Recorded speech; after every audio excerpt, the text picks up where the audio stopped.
কুয়াকাটাতে আমরা খবর পেয়ে আমাদের লেবুর বনের এখানে কচ্ছপের 163টার মতন বাচ্চা আমরা এখানে উদ্ধার করি, এবং আমাদের এটার জন্য সবচেয়ে বেশি পরিশ্রম করে আমাদের এই কুয়াকাটার প্রাণী নিয়ে, বন্য প্রাণী এবং সামুদ্রিক প্রাণী, মৎস্য অথবা বিভিন্ন জলজ প্রাণী নিয়ে কাজ করে আমাদের, যেমন কেম বাচ্চু থেকে শুরু করে আমাদের মিরাজ ভাই ওনারা কাজ করেন। এবং আমরা প্রত্যাশা করি যে উপজেলা প্রশাসন, বন বিভাগ এবং আমরা যারা আছি, আমরা সবসময় আমাদের যে সামুদ্রিক প্রাণী আছে অথবা বন্য প্রাণী আছে আমরা সেগুলো রক্ষা আমরা কাজ করব। এবং দেখেন আজকে একটা কিন্তু বিরল দৃষ্টান্ত, সেটা কিন্তু আমাদের এই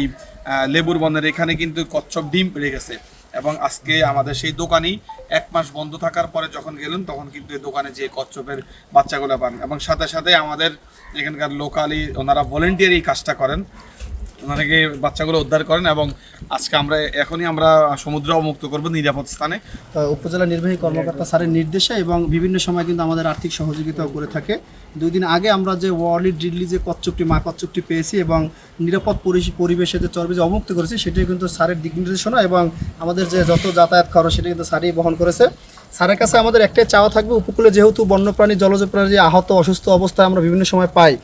একটা সময় পর্যন্ত আমাদের হাতে রাখা লাগে চিকিৎসার জন্য। এখানে একটি নোংরখানা আমাদের দাবি থাকবে, যাতে